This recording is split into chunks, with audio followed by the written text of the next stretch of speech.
మీ ఎలాంటి వ్యాపార ప్రకటనలకైనా వెంటనే మా ఛానల్ సంప్రదించండి. అందరికీ నమస్కారం. నేను శిరీష. ఈరోజు మనతో పాటు ఉన్నారు ప్రముఖ ఆధ్యాత్మికవేత్త, జ్యోతిష్య వాస్తు పండితులు, శ్రీ లలితాదేవి ఉపాసకులు, బ్రహ్మశ్రీ నానాజీ పట్నాయక్ గారు. గురుగారితో మాట్లాడదాం. గురుగారు నమస్కారం. గురుగారు, ఈ డిసెంబర్ మాసంలో ముఖ్యంగా మకర రాశి వారికి ఎలా ఉండబోతుందంటారు? ఎలాంటి జాగ్రత్తలు తీసుకోవచ్చు అంటారు? ఏ దైవాన్ని పూజించమంటారు? ప్రస్తుతం వీరికి మకర రాశి వారికి ఎలాంటి శని లేదు, సంవత్సరం నుంచి కూడా లేదు. కానీ మొన్న వక్రించడం వల్ల మళ్ళీ రెండో వైపు వస్తూ మళ్ళీ ఇప్పుడైతే పోయింది. సో 3లో ఉంటున్నాడు శని. అలాగే ధనస్థానంలో రాహు, లాభంలో 3 గ్రహాలు. లాభాన్ని వీడి వ్యయ స్థానంలో కుజుడు 7వ తేదీ నుంచి వస్తున్నాడు. దశమ బుధుడు 7వ తేదీ వరకు ఉంటూ లాభంలోకి వస్తున్నాడు. ఈ రకంగా అష్టమ కేతువు, ఈ గ్రహస్థితి 6లో గురువు ఉన్నందుకు అసలు వీళ్ళకి వీళ్ళు ఎటువంటి నిర్ణయాలు తీసుకుంటే బాగుంటుంది, ఏ విషయాల పట్ల వీళ్ళు జాగ్రత్త వహించాలి అనేటువంటి అంశాలు చెప్తుంది నేనైనప్పటికీ కూడా చెప్పిస్తుంది సాక్షాత్ లలిత అమ్మవారిగా భావిస్తూ. ఫస్ట్ ఆఫ్ ఆల్ ఏంటంటే, మకరం అంటేనే వీళ్ళకి పట్టుదల ఎక్కువగా ఉంటుంది. మకరం పట్టు అంటారు చూడండి. గజేంద్ర మోక్షంలో మకరం మొసలు పట్టేసింది ఏనుగుని, విడిపించరా బాబు అని విష్ణుమూర్తిని అంటే ఆ పరమాత్మను, మూల పరమాత్మను వేడుకుంటే ఆయన వచ్చి చక్రం వదిలితే కానీ అది వదలలేదు. అది అంత పట్టుదల ఉంటుందన్నమాట మకరం వారికి. అయితే వీళ్ళకి కొంచెం కొన్ని లావాదేవీలు గతంలో ఏవైతే వీళ్ళు ప్రయత్నం చేశారో ఆ ప్రయత్నాలు సక్సెస్ అవ్వడానికి గ్రహస్థితి బాగుంది చెప్పాలంటే ఇప్పుడు. అయితే వీళ్ళు గురువు 6లో ఉన్నందుకు పొరపాటును కూడా వీళ్ళు అసలు గురువు ఇంకొక 6 నెలలు ఉంటాడు అక్కడ. అయితే నేను 6 నెలల గురించి మనం చెప్పుకోవట్లేదు, కానీ అప్పు విషయంలో జాగ్రత్తగా ఉండాలి. అప్పులు ఇవ్వడం, తీసుకోవడం ప్లస్ ఆరోగ్యం, ఈ 3లో చాలా జాగ్రత్తగా ఉండాలి. ఫైనాన్షియల్గా కనుక చూసుకుంటే ధనపరమైనటువంటి విషయాలలో ఖచ్చితంగా వీరికి ఆన్లైన్ రిలేటెడ్ మూలంగా ధనయోగం. అంటే అలానే ప్యాకెట్లు, బెట్టింగ్లు ఇవి కాదు. ఆన్లైన్ అంటే వెంటనే అటు వెళ్ళిపోతారు జనాలు తెలియక.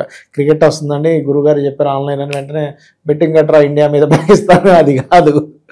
ఆన్లైన్లో ఒక వస్తువు అమ్ముతున్నాం, ఆన్లైన్లో టీచింగ్ చేస్తున్నాం, ఆన్లైన్లో ఒక సర్వీస్ ఇస్తున్నాం, అది ఆన్లైన్ రిలేటెడ్. వాటిల్లో బాగుంటుంది, ఎందుకంటే రాహు ఆన్లైన్ కారకుడు కాబట్టి. అట్లాగే మనం ఏదైతే కష్టపడి ప్రయత్నం చేస్తుంటామో దానికి తగ్గ ఫలితం ఇచ్చే ప్లేస్లో శని ఉన్నాడు. So no need to worry. అట్లాగే తండ్రి లేదా తాతగారి ఆస్తికి సంబంధించిన విషయంలో, ముఖ్యంగా తాతగారి ఆస్తికి సంబంధించిన విషయంలో కొన్ని డిస్ప్యూట్స్ ఉన్నాయి. తండ్రి గారి ఆస్తికి సంబంధించిన విషయంలో గతంలో ఏదైతే ఉంటుందో ఆస్తిని మారుద్దామని ప్రయత్నం చేసేటువంటి వారికి ఇప్పుడున్నటువంటి గ్రహస్థితి బ్రహ్మాండంగా ఉంది చెప్పాలంటే. ఓకే.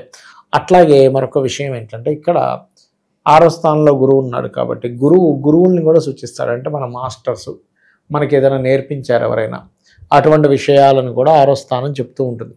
నిత్య జీవితం.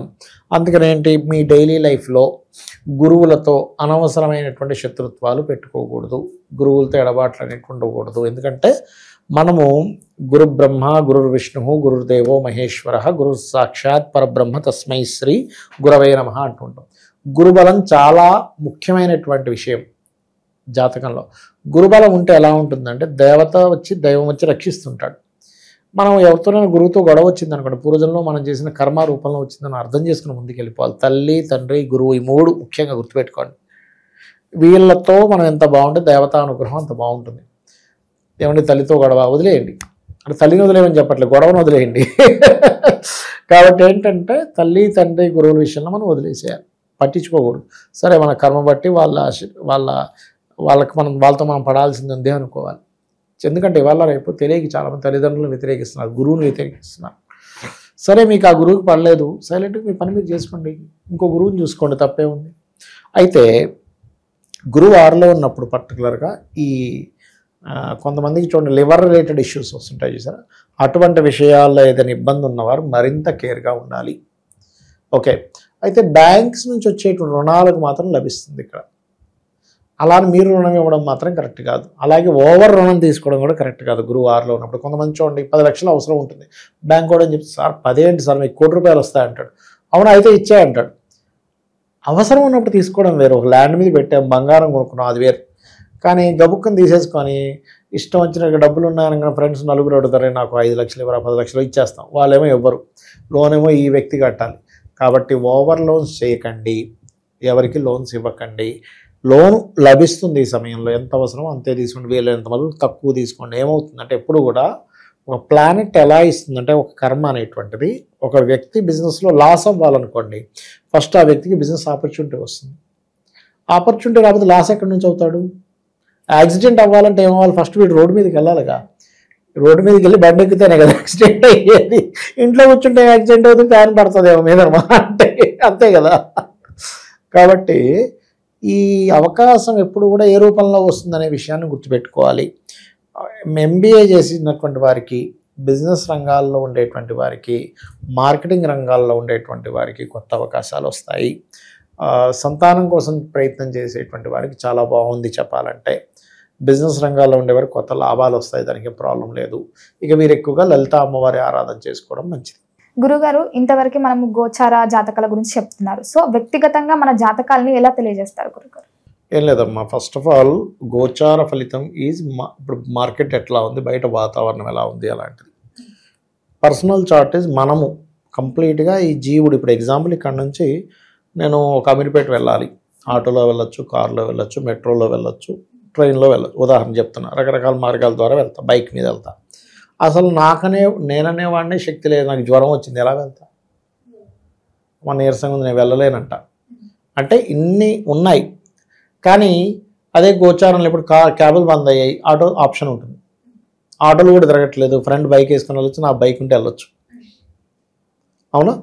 అంటే ఏదో ఇంకొక ఆప్షన్లో మనం వెళ్తాం, గోచారం సరిగ్గా ఉండాలి. కానీ మనమే సరిగ్గా లేకపోతే అసలు ప్రయాణమే జరగదు. అలాగే పర్సనల్ చార్ట్ ఈజ్ మనం పుట్టినప్పుడు ఏ గ్రహాలు అయితే ఎక్కడెక్కడ ఉన్నాయి, మనం పుట్టినప్పుడు ఉండేటువంటి లగ్నం ఏమిటి, నక్షత్రం ఏమిటి, దశలే నడుస్తున్నాయి, ఎటువంటి యోగాలతో జన్మించాము, ఇవన్నీ ఎలా జరుగుతాయంటే పూర్వజన్మల్లో మనం చేసుకున్న కర్మ ఆధారంగా ఇవన్నీ ఏర్పడతాయి. అంటే మనం మంచి రాయల్గా ఉండే ఇంట్లో, మంచి తల్లిదండ్రులు, మంచి వాళ్ళతో పుట్టామంటే లగ్నం బాగుందని అర్థం. మంచి సంపాదన, కొంతమంది చోటు పెద్దగా చదవకపోయినా బాగా సంపాదిస్తారు, లక్షల కోట్లు సంపాదించేస్తున్నాడు. తీరా చూస్తే 7వ తరగతి చదువుకున్నాడు. నేను చూసే ఒక జాతకం 3వ తరగతి చదువుకున్నాడు. ఆయన సంతకం కూడా పెట్టరని రాజు, నెలకు ₹1,00,00,000 సంపాదిస్తున్నాడు. ఎట్లాగా అంటే అంతే ధనయోగం ఉంది, సంతకం కూడా పెట్టరని రాదు ఆయనకి. పెద్ద యాడ్ ఏజెన్సీ నడిపేస్తున్నాడు. ఏం చేస్తాం? అంతే. అంటే అతనికి టీము అంతా అలా కుదిరారు. అలా ఏంటంటే ధనయోగాలు బాగుంటే, ఇక్కడ ధనయోగాలు బాగుండడం ఒక ఎత్తు, ఎందులో ధనయోగం ఉందో తెలుసుకోవడం ఒక ఎత్తు. మన పర్సనల్ చార్ట్లో అసలు మీకు ధనయోగం ఎందులో ఉందో తెలుసుకుంటే మీరు తత్ సంబంధించినటువంటి ఎడ్యుకేషను, తత్ సంబంధించిన వ్యాపారం చేస్తే ఆటోమేటిక్ కలిసి వస్తుంది. ఇక మనం ఎప్పుడు మనకి డబ్బులు ఇబ్బంది వస్తుందంటే, మనకి కలిసి రాని దాంట్లో మనం వేలు పెడతాము, అది మీకు కలిసి రాదు. ఎలా వస్తుంది? ఇప్పుడు భూమి లోపల ఇక్కడ వాటర్ పడతాయంటే అక్కడే తవ్వాలి, ఇంకో దగ్గర తవ్వితే ఏమవుతుంది? ఆ శ్రమ, ధనం వేస్ట్, శ్రమ వేస్ట్. ఎలాగో ఇది కూడా అంతే. అలాగే కొంతమందికి అన్నదమ్ములతో గొడవలు ఉంటాయి. ఎందుకు ఉంటాయి అంటే మీరు పూర్వజన్మలో చేసిన అన్నదమ్ములతో, అక్కచెల్లెలతో చేసిన గొడవలు ఈ జన్మలో కర్మ రూపంలో వస్తుంది. అలాగే ఏం చదువుకోవాలి, అసలు ఏ దిశలో మీరు ఇల్లు కట్టుకుంటే మంచిది. ఆల్ డైరెక్షన్స్ ఈజ్ గుడ్, కానీ ప్రతి ఒక్కరికి ఒక డైరెక్షన్ మీకు అద్భుతమైన యోగాన్ని ఇస్తుందని ఉంటుంది. అది తెలుసుకోగలరు, అది పర్సనల్ చార్ట్లో తెలుస్తుంది. అలాగే సంతానం అభివృద్ధి అవ్వాలంటే ఏం చేయాలి, సంతానం ఎందుకు లేట్ అవుతున్నారు, ఎలాంటి సంతానం పొందుతారో మీరు ఇప్పటికిప్పుడు జాతకం ఇస్తే ఎవరిదైనా, నాకు తెలియదు, మీ ఫోన్లో ఏదో ఒక నెంబర్ ర్యాండమ్గా తీసుకోండి. ఇప్పుడు మీరు ఫోన్ ఓపెన్ చేసి ఆయన్ని ఒక ర్యాండమ్గా కొట్టమంటే కొడితే వాళ్ళ సంతానం గురించి ఇప్పుడు చెప్పచ్చు. ఎలా ఉంటారు, అమాయకంగా ఉంటారా, లేకపోతే స్పిరిచువల్గా ఉంటారా, అగ్రెసివ్గా ఉంటారా, ఫ్యామిలీని వదిలిపెట్టి ఉండడానికి ఇష్టపడతారా, ఫ్యామిలీతో ఉండడానికి ఇష్టపడతారా, అన్నీ తెలుస్తాయి. అట్లా సంతాన అభివృద్ధికి ఏం చేయాలి, అసలు ఎప్పుడు వివాహం చేసుకుంటే మంచిది. ఇప్పుడు చాలామంది మ్యారేజ్ మ్యాచింగ్స్ చూసామండి కానీ డివోర్స్లు అయిపోతున్నాయి అంటాం కదా. కారణం ఏమిటి అంటే వాళ్ళు కేవలం మ్యాచింగ్స్ చూస్తారు, కానీ వాళ్ళకి సరైన సమయమా కాదో చూడరు. This is right time or not. ఇప్పుడు IAS exams, IPS, civils exams start అయింది, నేను వెళ్ళిపోయి రాస్తానంటే ఎట్లా? నేను ఫస్ట్ ప్రిపేర్ అవ్వాలిగా. నేను ప్రిపేర్ అవ్వకుండా వెళ్ళిపోయి రాసేసి నేను ఫెయిల్ అయ్యాను, ఇదంతా చీటింగు, అసలు వాడు ఏం దిద్దుతున్నాడు ఏంటో అంటే నేను ఫస్ట్ ప్రిపేర్ అయ్యి వెళ్ళాలా. అట్లాగే వీళ్ళకి వివాహ యోగం నడుస్తున్న సమయంలో వెళ్ళరు, చేసుకోరు. వివాహం నడవని సమయంలో వివాహం చేసుకోవడము, మంచి ముహూర్తం పెట్టుకున్నాం, మ్యాచింగ్ చూసాం, 36కి 18 వచ్చేసి అయినా కానీ ఎందుకు విడిపోయారు అర్థం కావట్లేదు అని బాధపడుతూ ఉంటాం. అదేవిధంగా బిజినెస్ కానివ్వండి, జాబ్ కానివ్వండి, ఇన్వెస్ట్మెంట్స్ కానివ్వండి, విదేశాలకు వెళ్ళే యోగం కానివ్వండి, లైఫ్లో వచ్చేటువంటి అప్ అండ్ డౌన్స్ కానివ్వండి, ఇవన్నీ మన పర్సనల్ చార్ట్లో తెలుస్తాయి. సరే నాకు జాతకం లేదు ఏమీ లేదు, నేను సింపుల్గా ఒకటే చెప్తా, మీరు నిత్యము ఉదయం సాయంత్రం అమ్మవారి ఆరాధన చేయండి, లలితా సహస్రనామాలు చదువుకొని అమ్మవారి మీద పూర్తి నమ్మకం పెట్టుకొని అమ్మ నా పని నేను ధర్మంగా చేసుకుంటూ వెళ్ళిపోతాను, నీదే బాధ్యత అనుకుంటే వెళ్ళిపోండి. ఆవిడ అన్నీ చూసుకుంటుంది, నీకేమీ తెలియదు అనుకుంటే. తెలుసు కొద్ది గొప్ప శాస్త్రపరంగా ఏం తెలుసుకుందని ముందుకెళ్తున్నాం, ఈ హెల్ప్ తీసుకోవచ్చు. అట్లా గురుగారు ఓవరాల్గా తెలియని విషయాలు ఎన్నో తెలియజేసినందుకు ధన్యవాదాలు. శ్రీమాత్రే నమః.